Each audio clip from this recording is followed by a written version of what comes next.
Jungle.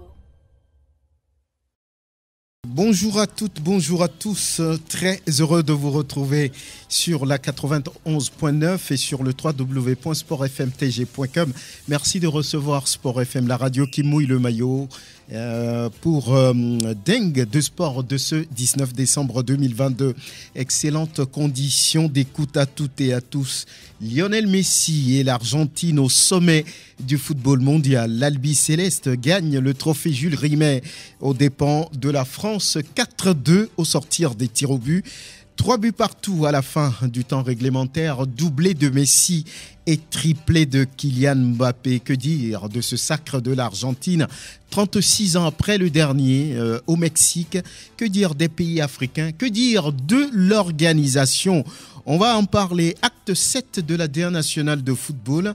ASK seul aux commandes. Gomido gagne pour la première fois cette saison. Semassi connaît sa première défaite cette saison aussi. La Fota Espoir du Zion. 9e journée à venir très rapidement. Mercredi, jeudi, vendredi. Avec par exemple le derby de la capitale entre Entente et Dito. On parle également de la 6e journée de la D2 nationale qui a lieu également en milieu de semaine. Dingue de sport, la mise en onde est l'affaire de Sir Fonelum. La mise en onde, c'est Anas PM nous invite pour cette émission. Angelo Folikoué, Grégoire Attigno et Latif Yorouma, tous de la rédaction de Sport FM. Moi, je suis Franck Nouniama. Bonne arrivée. Angelo Folikoué, bonjour. Salut Franck, bonjour à tous. Tout blanc ce lundi. Oui. La pureté. Oui, la pureté. Oui. La couleur de la joie, la couleur du bonheur. Oui. Voilà. Oui. Lionel Messi a gagné. Naturellement. On est très fiers, Naturellement. content. Très content. Latif Yorouma doit avoir un peu la mine un peu plus serrée. Lui, il est très proche de cette équipe de France, malheureusement. Bonne arrivée. Merci Franck. Nous avons perdu la finale, nous Français. Vous savez, moi, je ne supporte pas l'équipe de France.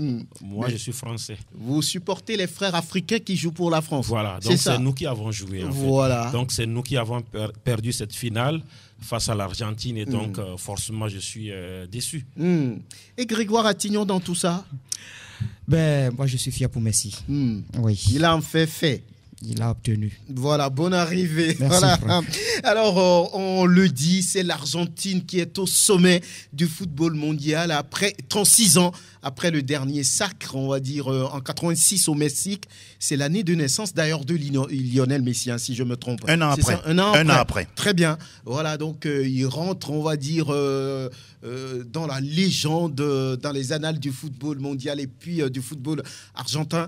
Oui, France-Argentine, hier, c'était une grande finale, il faut le dire. C'est une finale de ouf. C'est une finale légendaire. Je pourrais même dire que je manque de superlatifs pour qualifier un tel match pour une finale 6 buts. En tout cas, ça n'arrive pas souvent. Oui, de ma petite mémoire. Est-ce que cela s'est déjà produit? Non. Sur une finale. Dans une finale, non. Et puis derrière, c'est la séance des tirs au but assez fatidique. Je pense que oui, d'abord, quand vous prenez les deux sélections, on se dit, tiens, quand on considère un peu le parcours de la France, oui, l'équipe championne en titre était encore là avec tous ces jeunes joueurs. Je vais parler de Kylian Mbappé, la tête de gondole, Griezmann, Giroud et tous les autres. Donc, l'équipe de France était toujours conduite par Didier Deschamps, un homme aussi chanceux comme le mot lui-même. Et puis en face, on a l'Argentine également qui a souffert durant d'abord son premier match face à l'Arabie Saoudite en poule. Et puis derrière, on a vu une équipe qui s'est retrouvée. Et ce qui est assez particulier côté argentin, c'est on a l'impression on constate que c'est tout le peuple argentin qui est derrière cette sélection-là. Et Lionel Scaloni, de l'ombre, aujourd'hui à la lumière, lui est entouré de Pablo Aimar et puis de Walter Samuel, eux tous qui ont déjà connu la sélection. Je rappelle que Scaloni n'a fait que 6 sélections. 6 caps au niveau de la sélection argentine, mais aujourd'hui on lui confie une telle mission et puis petit à petit il a mis en place une équipe. Je pense que ça a été une finale assez compliqué d'abord pour les nerfs, pour les cœurs, les cardiaques étaient interdits. En tout cas, regarder un tel match pour terminer. Il faut dire également que oui, Mbappé était attendu, tout comme Messi. Les deux ont répondu. Et je pense que oui, la France était tout proche de toucher le Graal. Mais bon, ce n'était pas l'année de la France. C'est l'Argentine qui passe pour couronner tout le travail, toute l'immense carrière de Lionel Andrés Messi. Grégoire Attignon, au-delà du match entre la France et l'Argentine, on attendait deux hommes, Lionel Messi, Kylian Mbappé. C'est vrai que l'un a plus d'expérience et participé, on va dire, à sa 5e Coupe du Monde. De l'autre côté, c'est la 2e participation en Coupe du Monde pour Kylian Mbappé. Il a déjà gagné d'ailleurs il y a 4 ans, mais à l'arrivée, on les a vus doublé de Messi, triplé de Kylian Mbappé. Personne ne l'a fait depuis, on va dire, la Coupe du Monde 66. Oui, je crois que bien avant cette finale, les deux joueurs avaient chacun marqué 5 buts dans cette compétition, justement avant cette finale. Et donc, les deux étaient véritablement très attendus. Vous allez le voir que les pénaltys, oui, en dehors de Kylian Mbappé, dans l'équipe de France, il y a également Olivier Giroud, souvent qui joue les pénaltys ou encore d'autres. Mais parce que oui, on voulait que Kylian Mbappé se retrouve avec le titre de meilleur buteur. Et donc, on lui donne cette opportunité-là. Il les a bien saisis, surtout le premier pénalty où le portier argentin était même sur la trajectoire. Il a même touché le ballon avant que ce ballon ne rentre dans le filet. Et là, donc, je crois que les deux hommes étaient véritablement attendus et ils ont répondu également de leur manière. Triplé de Mbappé, doublé de Messi, ce qui veut dire que les deux ont voulu quand même tout faire pour permettre à leur sélection, à leurs équipes de repartir avec le trophée. Finalement, ce trophée a choisi donc l'Argentine. Mais moi, c'est vrai que je suis fier pour Lionel Messi parce que oui, ça, il y a que ce trophée qui lui manquait. Et donc, mais je me dis que Mbappé a encore de l'avenir devant lui parce que là, 23 ans, 24 ans, ce qui veut dire que Mbappé... 24 ans demain. Demain, ce qui veut dire que Mbappé peut encore jouer 3 Coupes du Monde. 3 Coupes du Monde. Et donc, ce qui veut dire qu'il peut gagner cette Coupe du Monde là 1 ou 2 fois parce que oui, si la France reste cette équipe-là qui a participé à cette Coupe du Monde, je l'ai toujours dit, depuis le début de cette compétition, cette France-là est l'équipe qui me surprend beaucoup plus.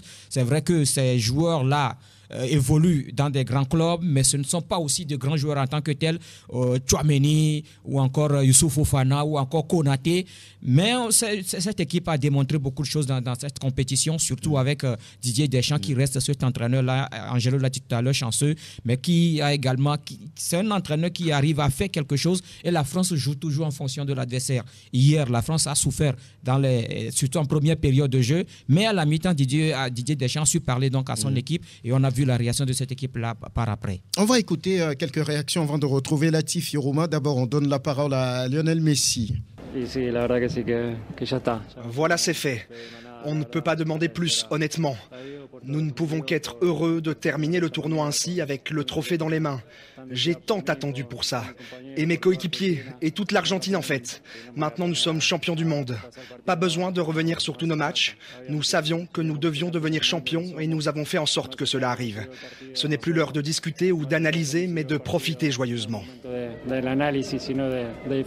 Lionel Messi, et ceux qui s'attendaient à le voir déclarer qu'il quittait la sélection, non, pas du tout. Il a dit de continuer. Il va continuer pour honorer, on va dire, ce titre de champion.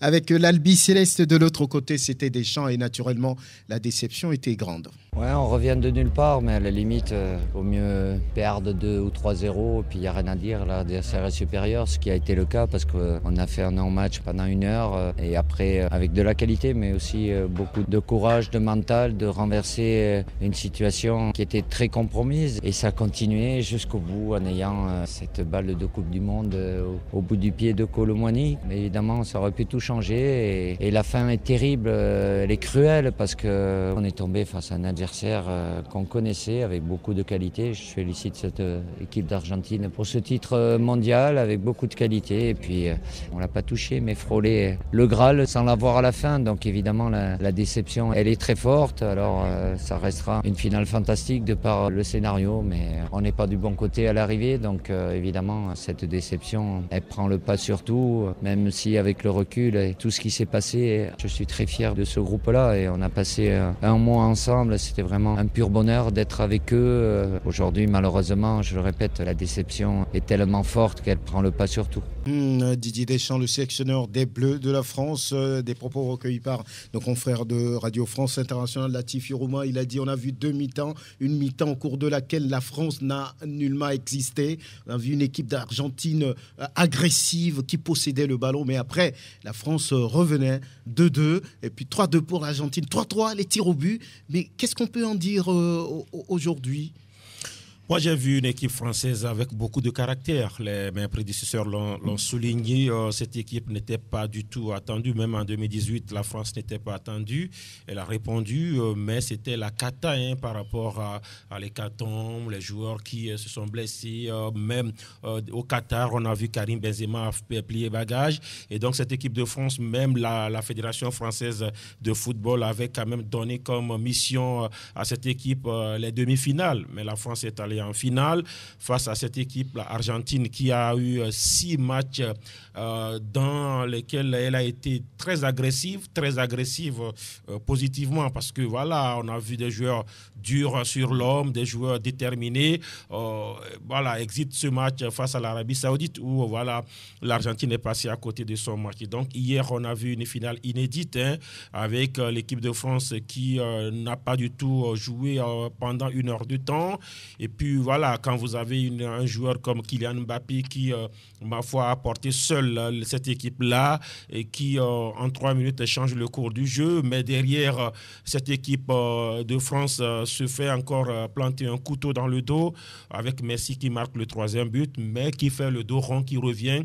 Je crois que cette équipe, au-delà, oui, la déception, elle est là, mais je crois que l'équipe de France doit être fière d'elle par rapport à ce qu'elle a pu donc produire maintenant. Lionel Messi, je crois que quoi qu'on dise, il a mérité quand même ce trophée par rapport à ce qu'il a pu faire. Je l'ai vu beaucoup plus impliqué dans cette compétition. Messi a été l'homme qui a quand même fait les choses au moment où il le fallait, même si de façon particulière l'Argentine a joué en équipe. Ce n'était plus cette équipe albicéleste qui quand même doit tout à Messi. On a vu quand même un collectif au service de Messi, mais en face l'équipe de France qui s'est remise totalement à Kylian Mbappé, mais qui a répondu 3 buts en finale et qui finit d'ailleurs par cette satisfaction individuelle avec le titre de meilleur buteur, je crois. Félicitations à l'Argentine qui mérite quand même ce trophée, mais il faut féliciter ce que l'équipe de France, ce que nous avons pu faire dans ce mondial. Dans ce mondial, et que dire des pays africains, notamment on connaît celui-là, ce pays africain qui a fait des exploits, des performances historiques. C'est bien les Lions de l'Atlas du Maroc. Aujourd'hui, Angelo, c'est une fierté de les voir à ce niveau mondial. Affirmatif. Je pense que le Maroc, personnellement, je n'entrevoyais pas du tout ce parcours-là des Lions de l'Atlas. Oui, ils ont fait en tout cas le dos rond face à n'importe quel adversaire et pas des moindres. En tout cas des nations cotées quand on parle du football européen pour ne pas dire mondial. Les Lions de l'Atlas, je les ai trouvés assez structurés. D'abord en match de poule, assez combatifs et surtout solidaires. Je pense que voilà les 3 éléments qui caractérisent le groupe de Walid Regragui. Maintenant, la question elle est là, elle est posée. Est-ce que les autres pays, en tout cas sur le continent, vont tirer une leçon de ce parcours formidable du Maroc? Aujourd'hui, n'ayons pas peur des mots. Le football, ce n'est pas une question de hasard. C'est une question d'organisation, de planification et de vision. Vous prenez aujourd'hui le Maroc, d'abord on a un centre de formation dénommé Mohamed VI, où le roi lui-même injecte de l'argent là-dedans. Derrière, vous avez des sociétés qui accompagnent l'académie à part des sponsoring. Et derrière aussi, vous avez des joueurs que l'on place à l'extérieur, histoire de récupérer des ristournes qui vont quand même aider d'autres jeunes également à intégrer le centre et progressivement à produire des champions. Je pense aujourd'hui, ce n'est pas du tout un hasard. Oui, là maintenant, la plus grande difficulté, c'est d'arriver à passer le cap des demi-finales. Reste à savoir si les pays africains, à leur niveau, chacun à son niveau, va essayer de travailler. C'est en cela, je dis, il ne faut pas seulement saluer la performance du Maroc, ne soyons pas surpris que dans 4 ans, le Maroc soit encore la Coupe du Monde et peut-être fasse encore mieux que la demi-finale. Mais tout ça, c'est toujours le travail et que les autres pays seront là juste pour accompagner, toujours pour, on pourra dire, respecter la loi ou bien la formule magique de Coubertin. L'essentiel, c'est de participer. Donc, j'espère simplement que oui, le Maroc a atteint les demi-finales et que les autres pays africains qui ont participé et qui vont venir dans 4 ans puissent lui emboîter le pas et pourquoi pas faire mieux que le Maroc. On vous fait réécouter Walid Regragui après la demi-finale. perdu face à la France. On a donné le maximum, c'est le plus important. On a eu quelques blessés qui nous aident pas. On a perdu Aguerd à l'échauffement, Seyss, Mazraoui à la mi-temps. C'était un peu trop pour nous, mais j'ai rien à dire parce que les joueurs qui sont rentrés, ils ont donné le maximum. On a été au bout, du bout. Et après, contre une équipe comme la France, la moindre erreur, elle est payée cash. On rentre pas bien dans le match. On a eu beaucoup de déchets en première mi-temps. Et on ne peut pas passer en finale avec autant de déchets techniques que la première mi-temps. En deuxième mi-temps, c'était beaucoup mieux. On a eu des situations, on n'a pas marqué, puis le deuxième but, il nous tue, mais bravo, ça n'enlève pas tout ce qu'on a donné avant. Walid Regragui, le sélectionneur des Lions de l'Atlas du Maroc, Latif Yorouma, à vos yeux, qu'est-ce qui a manqué à cette équipe de pouvoir passer le cap des demi-finales, puisque dans ce match, le Maroc a joué, ils avaient la possession? Je pense qu'il y avait quand même une équipe beaucoup plus expérimentée en face. Je parle de la France. Oui. Sinon, dans le contenu, le Maroc quand même avait les armes pour pouvoir passer en finale. Mais je crois que la France a su souffrir, mais quand même faire les choses au moment où il le fallait.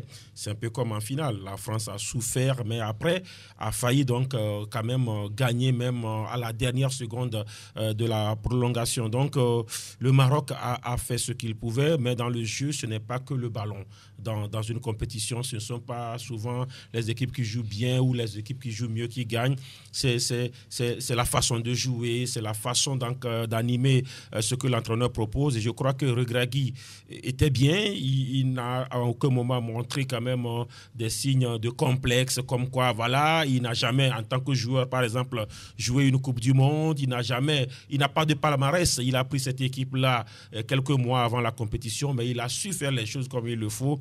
Mais je crois que l'expérience de Didier Deschamps et puis des joueurs pris individuellement au niveau de l'équipe de France a fait la différence, où on a vu cette équipe marocaine qui avait le ballon, mais quand vous voyez le tableau de bord, il n'avait pas eu plus d'occasions que l'équipe de France, il n'avait pas eu plus de tirs cadrés que l'équipe de France. Mais c'est un apprentissage. Je crois que cette équipe-là, ce qu'elle a pu montrer, je crois véritablement que... J'ai suivi une émission hier où on parle quand même...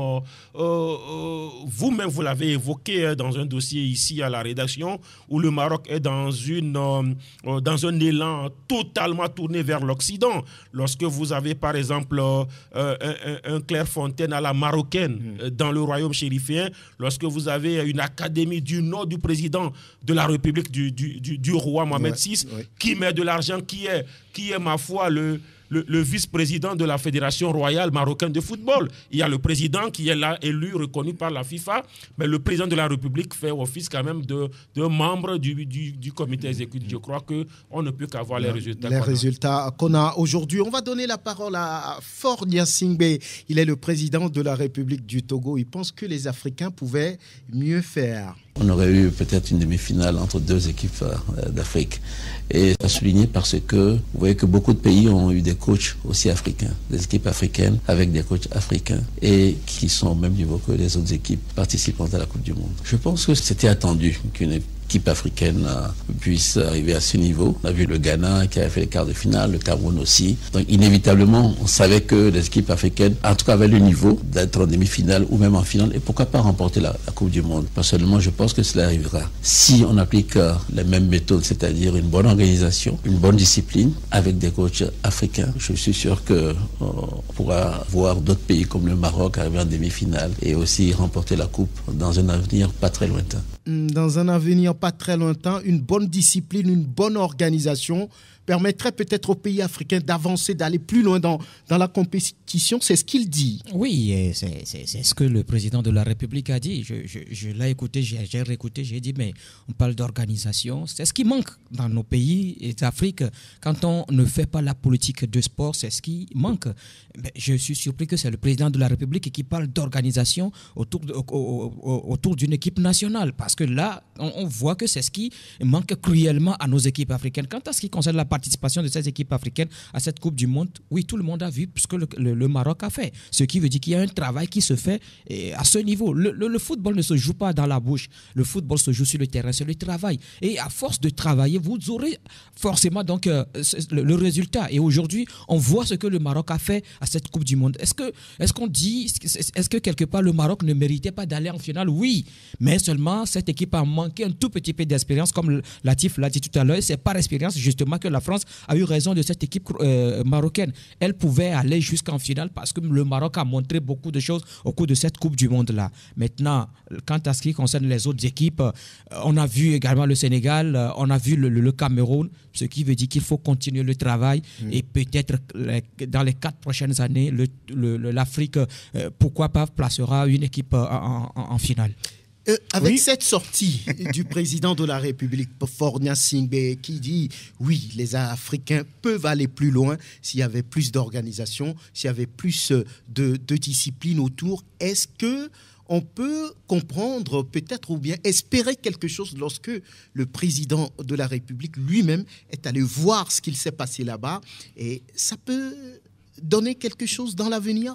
Franck, plus de moyens? Oui, hier j'étais d'abord agréablement surpris quand j'ai vu un peu sur les réseaux sociaux l'écriture ou bien la formule en disant tiens, interview du président de la République. J'ai dit attends, c'est pas un buzz ou quoi? J'ai pris le temps de faire des recoupements, je suis allé sur le site de New World et sur la page Facebook, et c'est là que j'ai vu exactement l'intégralité de l'interview que le président Faure a accordée. Il connaît le football. Il connaît le football. La façon dont il a analysé. Oui, il sait comment le football s'organise et quels sont les ingrédients qu'on doit mettre autour de ce ballon rond-là pour qu'il y ait du succès. Il a parlé de méthode, il a parlé de bonne organisation, il parle de discipline. J'imagine aujourd'hui, s'il a été au Qatar, il a vu un peu la structure des infrastructures que l'on a eues, c'est-à-dire tout ce qui est comme salon VIP, les vestiaires, toute la logistique. Il a été témoin de ça.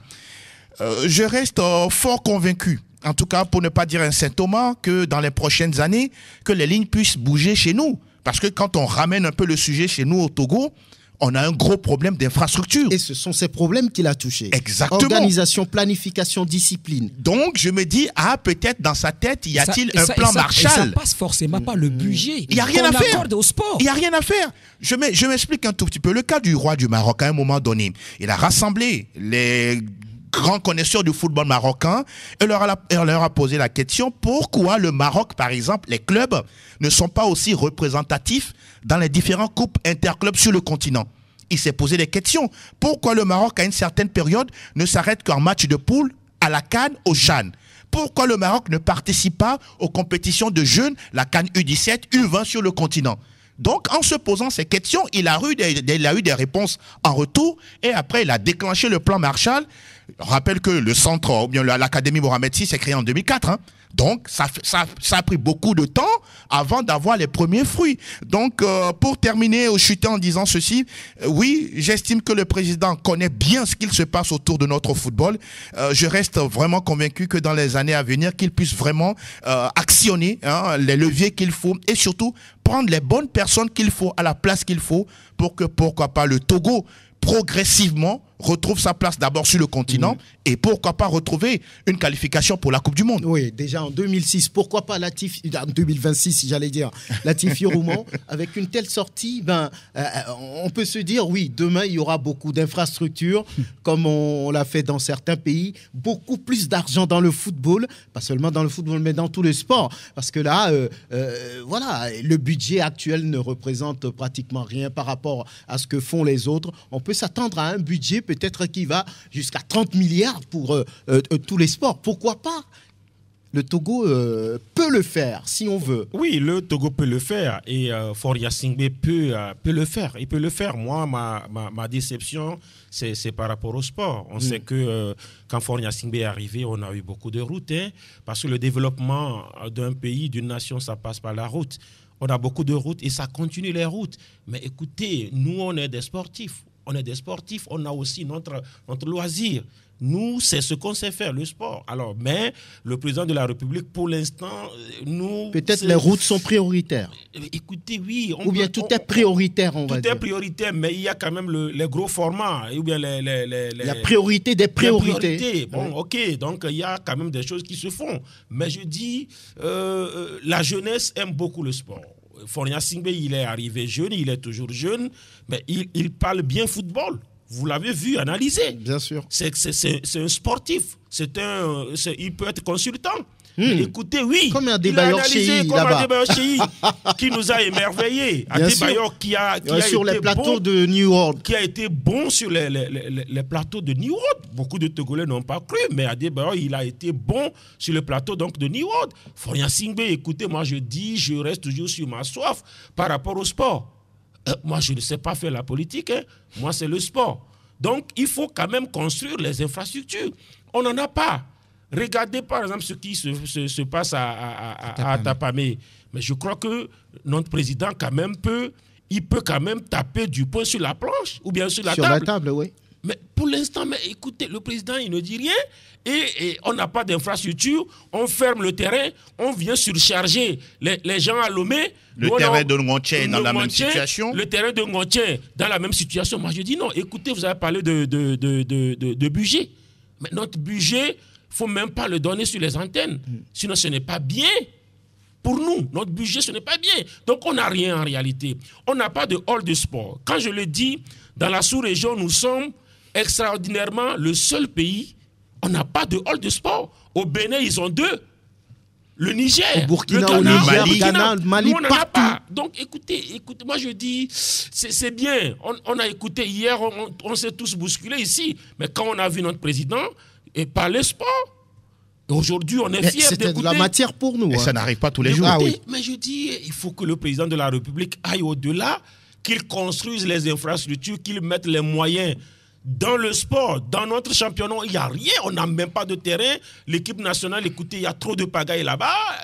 Le ministère, la fédération, il faut quand même mettre tout le monde au pas et que demain aussi, qu'on dise que voilà, on a une académie Fournier Singbe. Pourquoi pas? Écoutez, on peut construire des choses, mais on peut le faire et Fournier Singbe peut le faire. Moi, je pense que le président de la République, il nous écoute et il faudrait quand même qu'il fasse les choses pour que nous aussi, on puisse dire oui en matière de sport, parce que pour l'instant, moi, je reste toujours sur ma soif. Peut-être cette sortie peut changer beaucoup de choses. Pourquoi pas? Vivement. Très rapidement, on va parler de l'organisation. Je vais vous donner la parole. Une minute pour... beaucoup avaient dit, oui, Qatar, est-ce que c'est le pays qui puisse abriter une Coupe du Monde? Le premier pays arabe, on ne peut rien faire avec ça. Mais finalement, beaucoup disent, et même le président de la FIFA, Gianni Infantino, disait, oui, c'est la meilleure Coupe du Monde, la meilleure organisation. Bon, quand vous mettez plus de 100 milliards d'euros justement pour organiser une telle Coupe du Monde, oui, la Coupe du Monde a été une réussite en matière de logistique.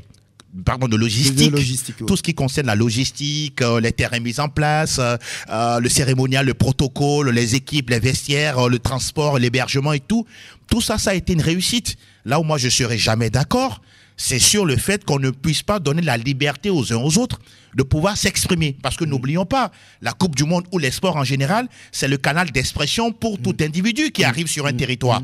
Le Qatar attendait 1 million de personnes, de visiteurs, mais bon, la jauge s'est arrêtée à 756 000 spectateurs. Ce n'est pas aussi mauvais. C'est quelque chose d'assez intéressant. Je pense qu'au-delà de ça, à part ces polémiques entre politique et puis voilà, droit homosexuel ou transsexuel, tout ce que vous voulez, je pense que dans l'ensemble, ça a été une réussite. Oui, c'est bien. Oui, un pays arabe qui fait ses preuves. Oui, je crois que tout le monde peut avoir ses analyses. Je crois quand même qu'on nous tous, on a eu peut-être peur de pouvoir voir. On a vu dans certaines compétitions, même si c'est beaucoup plus souvent sur le continent africain, où en pleine compétition, c'est peut-être l'électricité qui lâche, qui saute. Et quand on dit que voilà, c'est des stades qui seront donc climatisés, on se dit à tout moment, il y a quand même la technique ou la technologie qui a ses raisons, que la raison même ne maîtrise pas, mais on n'a rien vu de tout cela. Tout s'est passé comme quand même personne ne l'attendait. Je crois que félicitations donc au Qatar Maintenant, écoutez, la liberté, des fois, c'est aussi ce que l'Europe nous sert. Hein. Des fois, quand on oblige aussi des gens en Europe de faire des choses, ici, on dit ne faites pas des choses. La liberté de quelqu'un s'arrête là où commence l'autre. Donc, moi, je dis, écoutez, c'est ça. Hein, c'est ça. C'est Qatar. C'est relatif. C'est ça ou ce n'est pas ça. Donc, voilà quoi. Il n'y a pas eu de catastrophe. Il n'y a eu que la bonne organisation, oui. Oui, mais moi, je reste un peu... perplexe. Oui, bon, par rapport à l'organisation, il n'y a rien à reprocher rien à dire, oui. Au Qatar par rapport à l'organisation, mais c'est la période de l'organisation de cette Coupe du Monde. Vous avez vu, ça agit sur beaucoup de joueurs. Il y a certains qui sont blessés. Il n'y a pas eu assez de temps à ces équipes-là qui ont participé à cette Coupe du Monde. Il n'y en a même pas eu, Grégoire. De préparer cette compétition-là, alors qu'avant, on donne quand même 1 ou 2 semaines ou encore 1 mois aux sélections nationales de se préparer. Donc, je plains.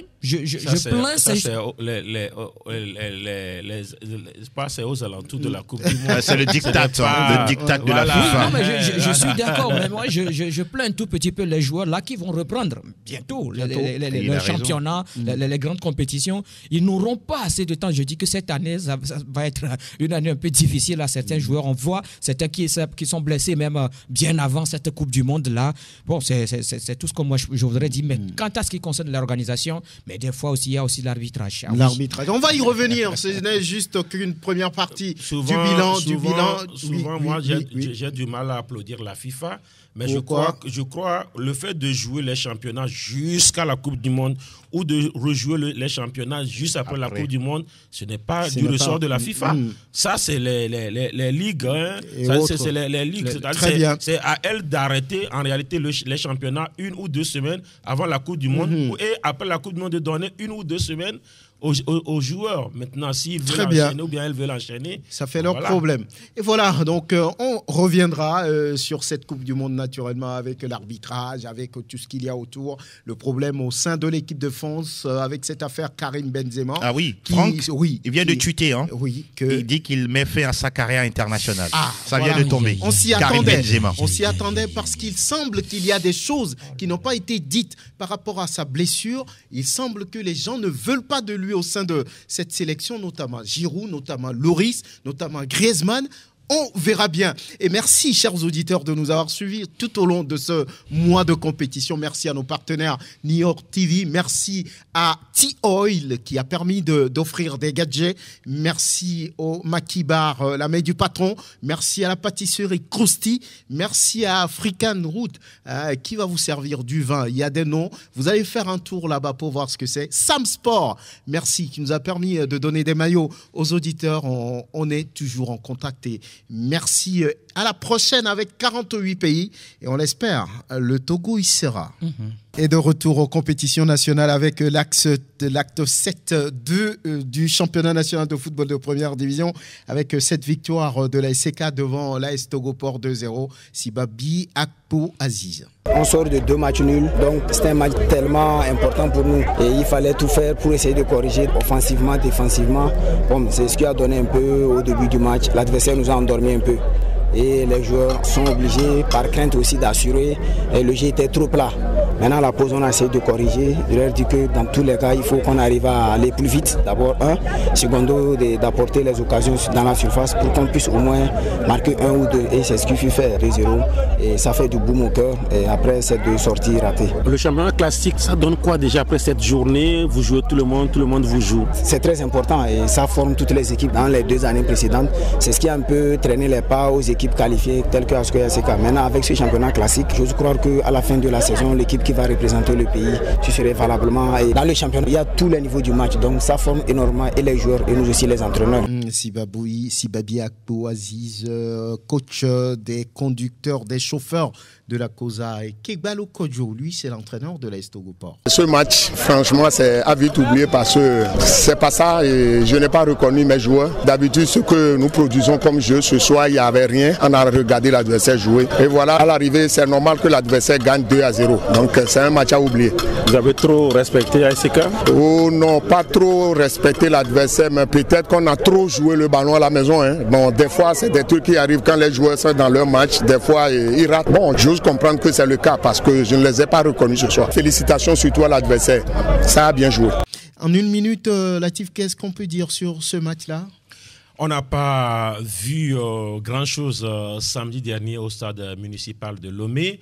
La première partie, les deux équipes ont refusé carrément de jouer, mais en deuxième partie, la SK a essayé de relever un tout petit peu son niveau de jeu avec Moukaila Taoufik qui s'est joué donc de la défense portuaire qui a donc piégé le défenseur qui a fait faute sur un penalty transformé par le capitaine Mani Ougadia. Et puis derrière Moukaila Taoufik qui fait seul le show.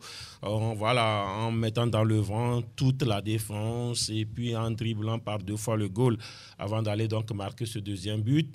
Derrière une seule occasion franche, ma foi, pour l'AS Togopor qui aurait pu réduire le score. Maintenant, dans la logique, je crois que l'AS Togopor n'a pas du tout existé dans ce match-là.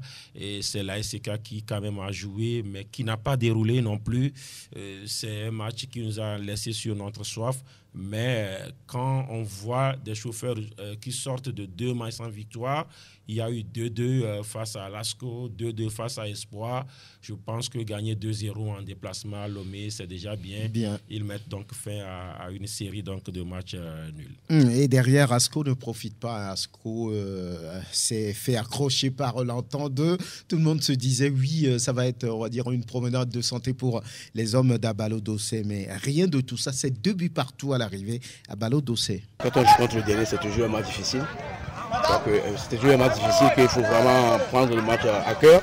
Parce que les joueurs, ils n'ont pas compris. À 2 à la mi-temps, je leur dis, si vous ne marquez pas le 3e et jusqu'à 4e but, le match n'est pas fini. Mais après, vous avez vu, il y avait des occasions, il y a des bonnes situations de jeu, mais après, c'est la finition. Ça, c'est compliqué. Moi, je ne peux pas aller sur le terrain. C'est dommage, mais on va continuer à travailler. C'est qu'ils sont un peu fatigués par rapport à toutes les campagnes qu'on a faites. Ça, je savais qu'un mois après cette campagne, ça serait compliqué pour les défenseurs physiquement. Mais bon, je pense que la plupart de ceux qui sont vraiment en danger. Parce que les buts qu'on prend, ce n'est pas des buts où l'adversaire nous pousse devant notre but. Ce sont des problèmes de marquage et de lucidité, c'est tout. Et ça, c'est la marque des grands joueurs et des grands joueurs parce que je n'arrête pas de le répéter tout le temps. Attendez, ils ont joué un peu dur, ça c'est sûr. Et je sais qu'ils sont au courant. Quand tout le monde joue à Asco, il vient avec un plan de jeu pour nous jouer. Voilà, Asco qui n'a pas gagné, qui s'est contenté du partage des points, du point de match nul face à l'Entente 2. Mais il y a un club qui surprend ces derniers temps, qui ne perd pas, mais qui accroche les grands. Et hier, ce club a dominé Semassi sur la plus petite des marges 1-0. C'est Espoir Football Club d'Isieux. Au sortir de cette victoire, on a donné la parole à Bonfo Arimiao. Nous venons de finir un match et face à Semassi, c'est la victoire, donc on ne peut qu'être heureux. Une très bonne dynamique. Après SK, Asco, Semassi tombe devant vous. Vous croquez tout le monde apparemment. C'est notre souhait. Je crois qu'on a commencé par ramer avec les 3 premières journées. À partir de la 4e, on s'est retrouvés. Aujourd'hui, je crois maintenant que c'est les dernières balles pour mettre au fond qui nous manquent. Et dans le fond de ce match, je crois quand même qu'on a retrouvé. Je ne connaissais pas d'abord l'équipe de Semassi. Donc j'ai demandé à ce que nous rentrions très vite dans le match, ce qui a été fait. Nous leur avons imprimé notre rythme. On s'est créé 2-3 occasions. Mais après, Semassi a compris aussi et nous avons replié. Ça coïncidait avec leur temps fort. Je crois qu'en deuxième partie, quand le joueur de Semassi a eu un carton rouge, on est passé de 4-2-3-1 en 4-4-2. Nous avons pu marquer le but. La victoire était très très importante pour nous ce soir. C'était très très important et c'était la première défaite de la saison de Semassi. Oui, vous connaissez cette équipe d'espoir. Comment expliquer, on va dire, ces résultats qui arrivent? ASK, non. Asco, personne n'impressionne cette équipe d'espoir et qui, on va dire, inflige une première défaite de la saison à Semassi. J'ai eu le loisir de regarder Espoir Tambo ici au municipal lors de la journée inaugurale. J'ai eu également à faire le match Espoir Asco de Cara. Oui, sur ce match-là, il faut reconnaître que Espoir n'est pas forcément une équipe joueuse sur les 90 minutes. À un moment donné, il y a des périodes moins bonnes, à part également le fait que vous voyez Didier Tigbe quand il va bien, il bouscule en tout cas la défense qui est juste en face de lui. Vous avez Gamal Agrigna qui est un très bon joueur également, qui a de l'expérience. Vous avez Kwame Asuka au niveau de la défense qui parfois également essaie de monter sur les balles arrêtées, également sur les coups de pied arrêtés. C'est quelqu'un qui se propose pour justement aller titiller les défenses adverses. Au-delà de ces joueurs-là, vous pouvez également signaler la présence de Léa-Sidi Donou, oui, qui est un expérimenté également du groupe d'espoir sur lequel, en tout cas, s'appuie un certain Bonfoiri Miao. Je pense que c'est une équipe d'abord jeune, mais qui a une certaine ambition, c'est de ne pas se laisser battre par toutes les équipes et surtout ne pas se faire ridiculiser. Voilà pourquoi on sent de l'envie, la formule gagnante sur le terrain. Je le dis encore, ce n'est pas un football flamboyant, mais vous sentez que chaque joueur, il y a de la responsabilité. S'ils ont fait 0-0 face à Asco, et pourtant, je me rappelle qu'à la fin, même dans ce match-là, Asco a eu les plus belles occasions, mais n'a jamais eu le loisir de mettre ça au fond. Quand vous écoutez Abalo qui se plaint de ses joueurs, c'est à juste titre. Je pense qu'à un moment donné, lorsque vous avez envie de marquer votre territoire, les joueurs, même si c'est vrai, la charge du travail, le volume du travail, il est un peu trop, on a enchaîné trop de matchs. Il faut avoir en tête que vous êtes des professionnels et vous devez aller puiser au fond de vous. Pour terminer en parlant d'Espoir, je pense que oui, on n'est qu'à la 7e journée. Espoir est dans le top 10, c'est une bonne nouvelle, mais il faut trouver encore d'autres joueurs parce qu'il y a une fenêtre qui a été ouverte par la fédération pour encore faire quelques recrutements. Il faut trouver des bons finisseurs côté Espoir pour permettre à ces équipes-là d'aller pourquoi pas jouer dans le top 5 dans les journées à venir. Oui, vous comprenez ces dernières performances de Espoir ? Non, mais je crois qu'il y a un entraîneur qu'on ne présente plus, qui est donc à la tête de cette formation d'Espoir FC du Zior. Bonfoiri Miao connaît très bien Asco. Bonfo connaît très bien ASK. Asco, Bonfo connaît également Semassi de Sokodé. Et déjà, lui, avec sa philosophie de jeu, il sait comment contrecarrer donc justement ces formations-là. Et là, ça a été soldé par des matchs nuls face à ASK et puis Asco de Cara. Maintenant, cette fois-ci, ils ont chercher cette victoire-là, ils vont chercher parce que depuis, c'est vrai que Espoir aussi aligne des matchs nuls, ce ne sont pas des victoires. Il va falloir gagner pour quand même mieux se positionner dans ce championnat, dans ce classement. C'est ce que donc le club du Zio a essayé de faire en épinglant justement ces Massifs de Sokodé. Bon, vous savez, c'est le football. Nous sommes à la 7e journée du championnat. Rien n'est encore joué parce que là, il y a d'autres équipes aussi qui voient ou bien qui attendent, qui apprennent ce que cette équipe essaie de faire. Espoir FC du Zion, sans doute que les autres aussi vont se préparer. Et la prochaine fois, Espoir se rend à Nero pour jouer contre Gboulissou à Kota. Qu'est-ce qu'on peut dire sur ce match très rapidement, Latifi Rouma? Non, on dira que cette équipe est dans une très bonne dynamique. Je veux parler de l'espoir du Zion. Lorsque vous perdez en ouverture du championnat et que derrière, vous essayez de faire le dos rond, soit un match nul, soit une victoire, je crois que Espoir, qui est un promu d'ailleurs, qui est en train quand même de faire un très bon début de saison.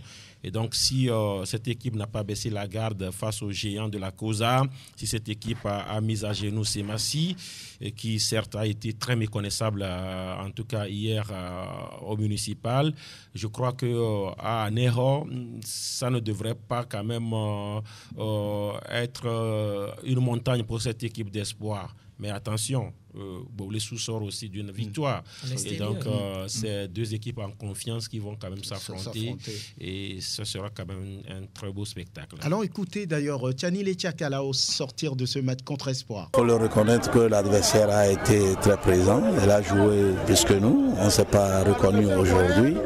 On ne peut pas s'atteler à d'autres choses. Dans les 20 premières minutes, on a eu l'occasion. C'est ce qui renverse également le cours du match. On l'a raté. Et ensuite, l'adversaire aussi, il faut le dire, que qu'il a eu une progression énorme en faisant match nul successivement. Elle doit chercher aujourd'hui. Pour nous, notre chose, c'est que dans les dernières minutes, nous avons eu une sortie. Ça a un peu déséquilibré l'équipe, mais c'est un match de football, il faut le prendre comme ça. Vous jouez très mal à 11 contre 11, mais à 10, on vous voit mieux dans le jeu. Comment vous expliquez ça? Ben, écoute, on s'est adapté. Ça, ce qui est sûr, il faut dire que cet après-midi, je n'ai pas reconnu vraiment l'effectif. Il n'a pas reconnu l'effectif ou bien son effectif Tchanile Tchakala devant Latif Yorouma. On va noter également la première victoire de la saison de Gomido face à un club qui dégringole, Tambo Football Club. Vous savez, Tony Agbessi n'est plus le titulaire, c'est plutôt un autre membre du staff doté qui conduit les choses désormais. Ce match nul est aussi de la SOTR qui ramène un point de Kara face à Doufelgou, Kakadol de Doufelgou. Et allons voir le classement avec Joanita Blavo-Thierry. La SCK est solide dans son fauteuil de leader avec 15 points plus 7, suivi de Lasco de Kara, 13 points plus 5. Vient ensuite l'AS OTR qui boucle le podium avec 12 points plus 3. Goulesu est au pied du podium en 4e position donc avec 11 points. Le dynamique togolais rejoint la 5e place. Il a 10 points plus 2, suivi en 6e position de Simassi de Sokodé, 10 points également, plus 1, 7e Unisport, 10 points plus 1, 10 points plus 1 également pour Espoir FC du Zior. À la 9e place, nous retrouvons l'AS Bina, crédité de 9 points plus 1, 9 points moins 1 pour l'AS Togoport,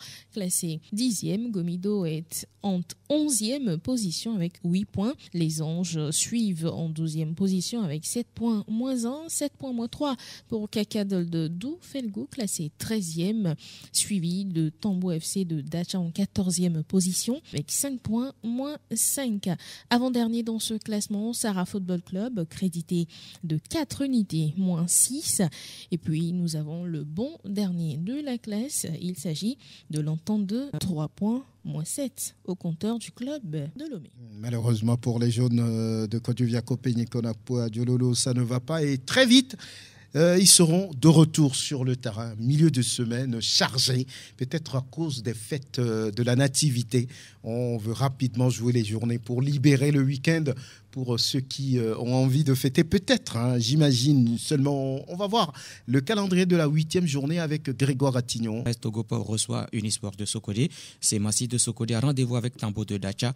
Ange de Nocha reçoit la SK.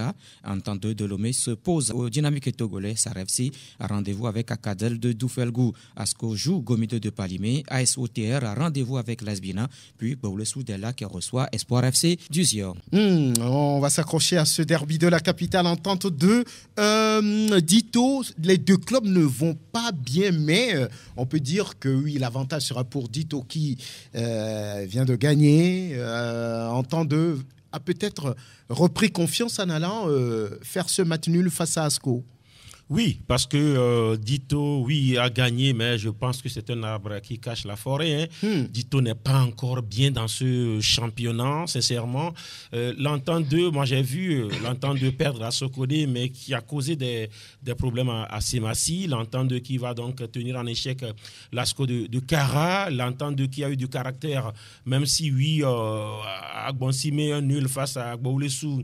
C'était un match pratiquement perdu, mais à chaque fois, cette équipe est revenue à la marque face à cette équipe de Gbaoulessou. Même chose également à Kara hier. Donc, Dito doit, ma foi, pouvoir quand même se revoir dans le miroir avant de jouer l'Entente 2, qui d'ailleurs n'est pas un étranger à cette équipe-là. L'Entente 2 souvent cause des problèmes aux dynamiques togolais. Attention donc à Baobako et ses hommes.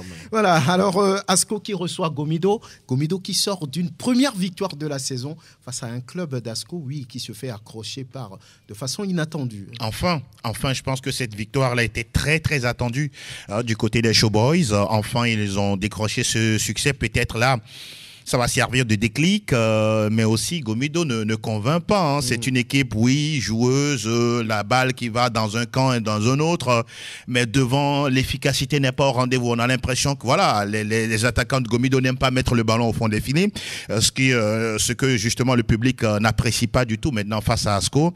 Je le disais tantôt, il faut que les joueurs d'Asco soient beaucoup plus responsables et surtout beaucoup plus... c'est qu'ils aient la rage de vouloir gagner des matchs.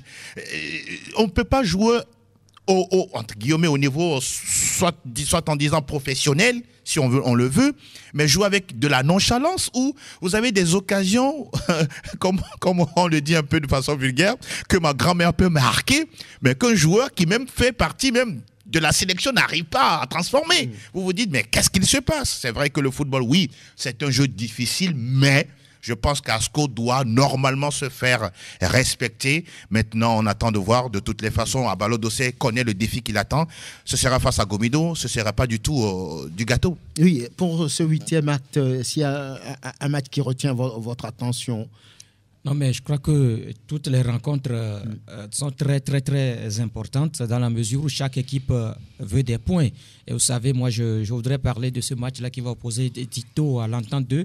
Et Latif l'a dit tout à l'heure, il va falloir que les robots rouges fassent extrêmement attention à cette équipe de l'Entente 2 qui, pour une première fois depuis le début de cette saison, a fait 2 matchs sans défaite.